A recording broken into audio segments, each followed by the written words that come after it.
ማለዳ የመጣ ስታነቃኝ እንደምን አደራችሁ ክቡራትና ክቡራን የምፅዓቱ አዋጅ ነጋሪ አገልግሎት አድማጮቻችን፣ ሰላም ለእናንተ ይሁን። የማለዳ ቁርሳችንን አሁን ጀምረናል።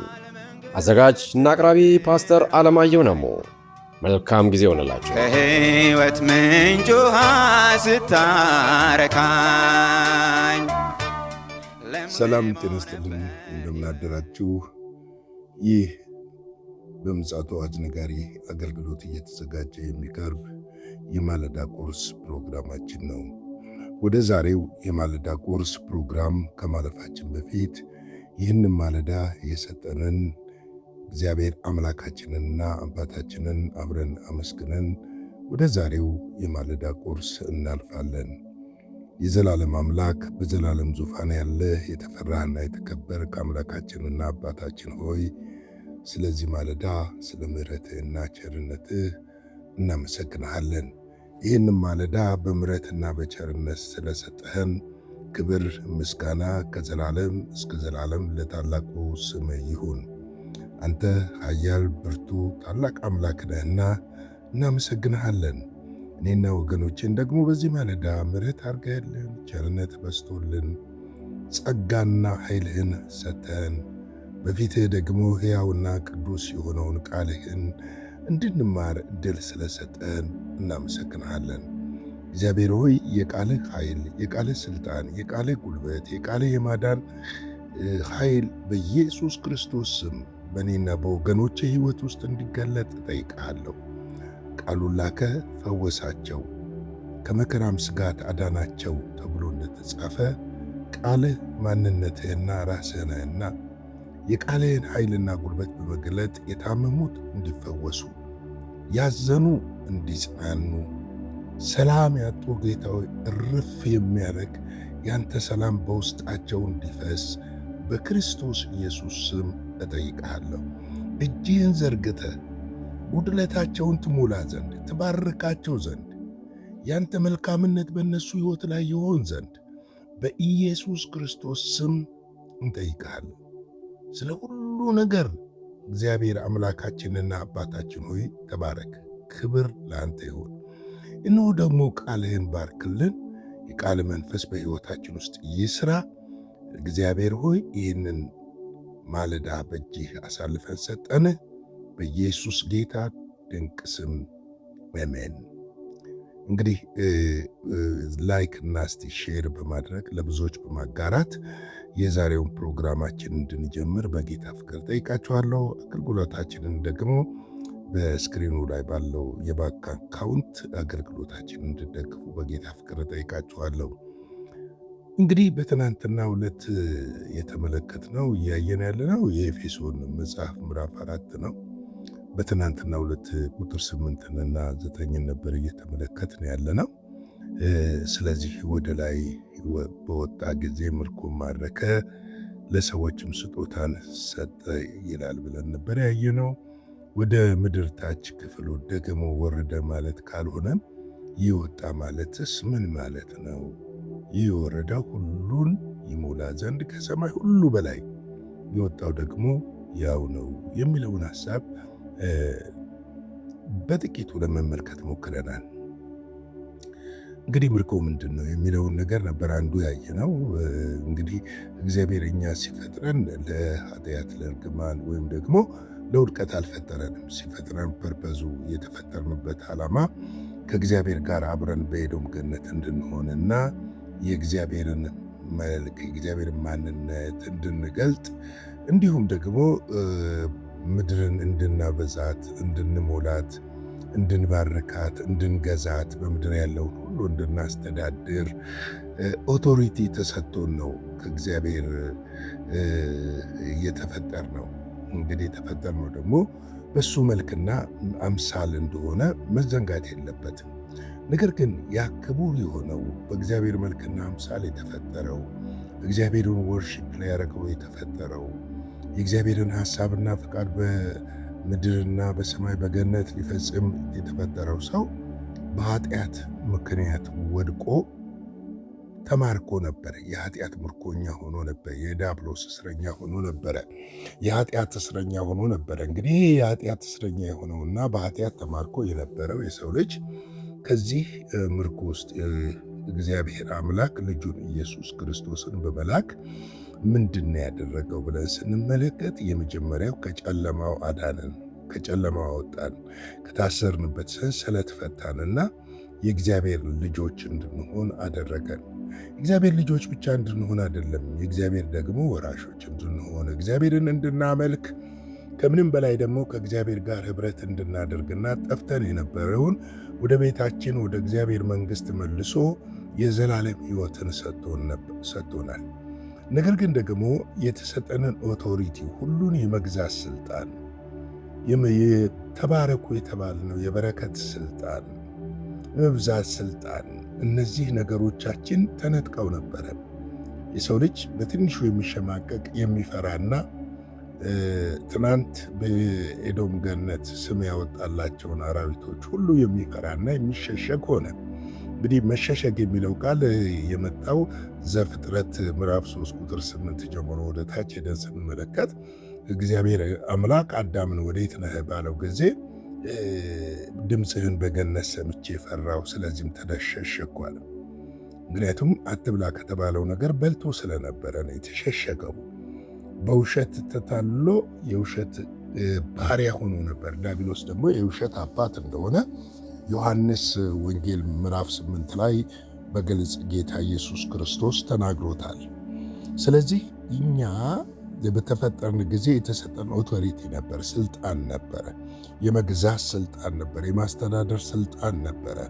ለዚህ ነው ጌታ ኢየሱስ ክርስቶስ ሉቃስ 10:19 ላይ ምንድን ነው የሚለው? እባብና ጊንጡን ትረግጡ ዘንድ በጠላት ኃይል ሁሉ ላይ ስልጣንን ሰጠኋችሁ ካለ በኋላ የሚጎዳችሁ አንዳች ነገር የለም ብሎ ይናገራል።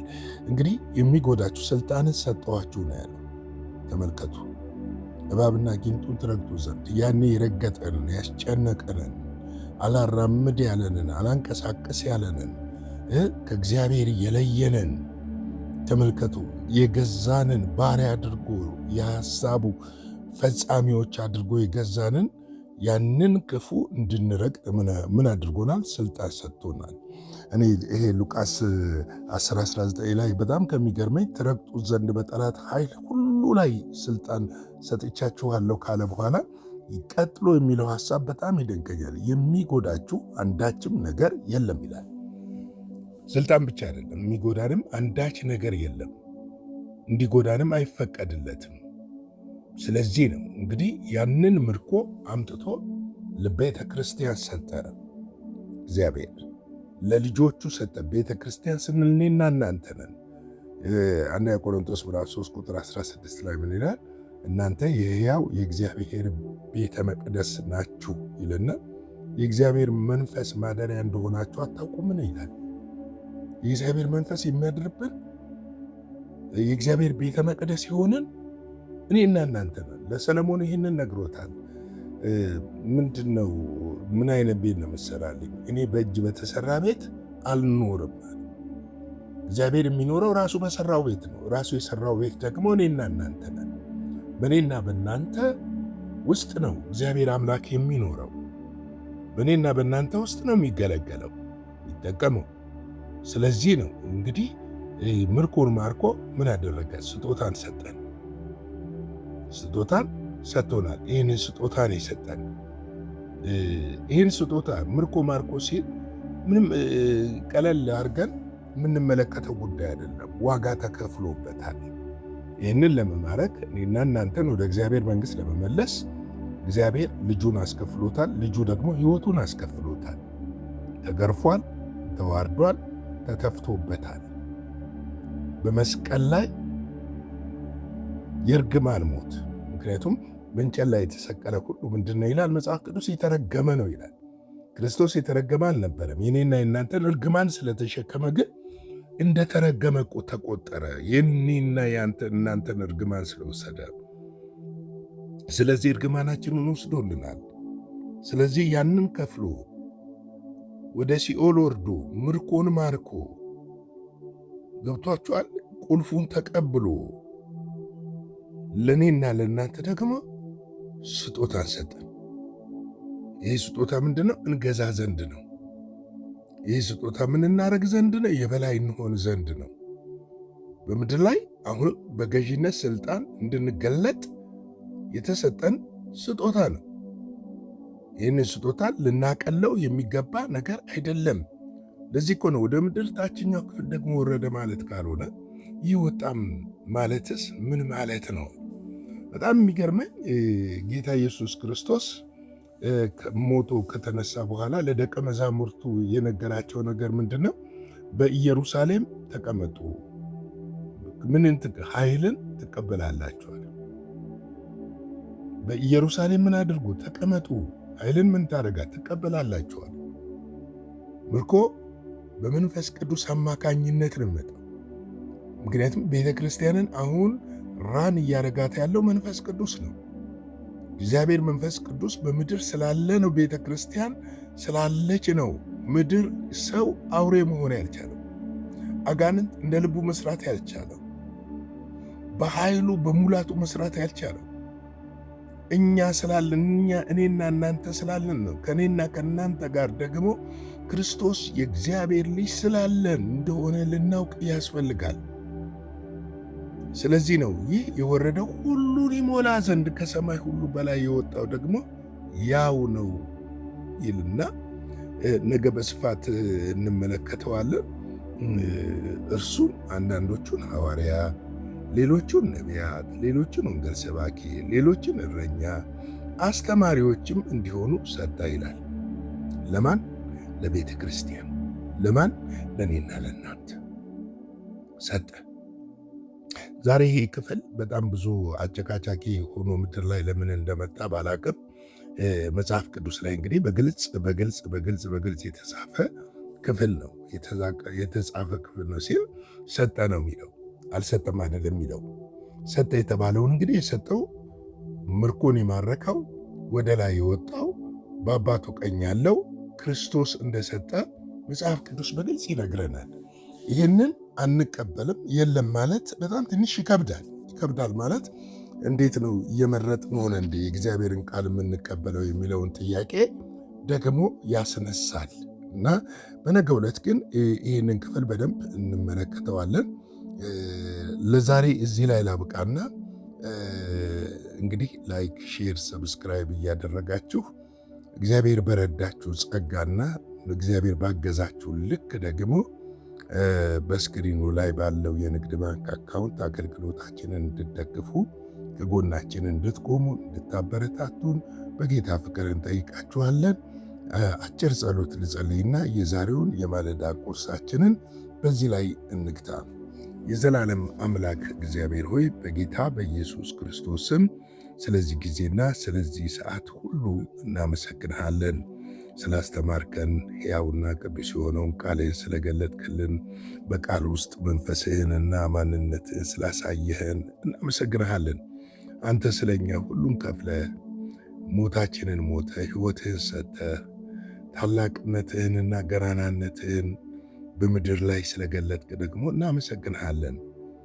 እግዚአብሔር ሆይ የጠፋውን የሰውን ልጅ ልፈልግ መጣው እንዳልክ የጠፋነውን እኛ፣ ከአባታችን መንግሥት የተለየነውን እኛ፣ በኃጢአት ባህር ውስጥ የነበርነውን እኛ፣ ለሲኦል የታጨነውን እኛን በልጅህ በኢየሱስ ክርስቶስ ደም አጥበህ በሞትና በትንሣኤ ዋይተህን መርገማችንን ወስደ በቁስልህ ደግሞ ፈውሰህን ልጆች ስላደረግከን በክርስቶስ ኢየሱስ ስም እናመሰግናለን።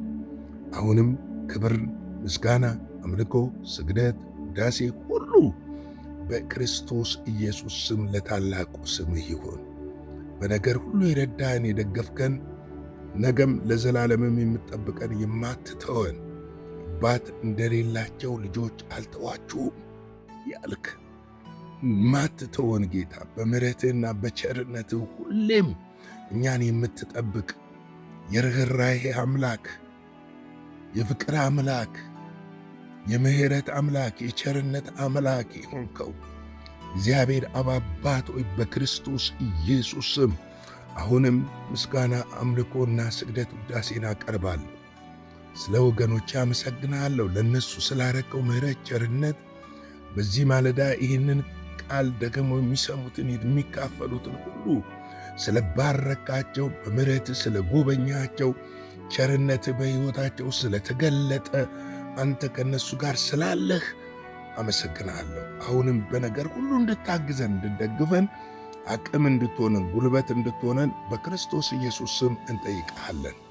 ይህንን ቀን ባርክልን፣ ከክፉ ሁሉ ጠብቀን፣ በደም ሸፍነን። ሁሉ ለስምህ ክብር ይሁን፣ በጌታ በኢየሱስ ክርስቶስ ስም አሜን።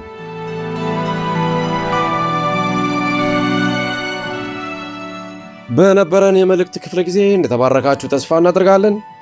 በነገው ማለዳ በሌላ ዝግጅት እንገናኛለን። መልካም ቀን።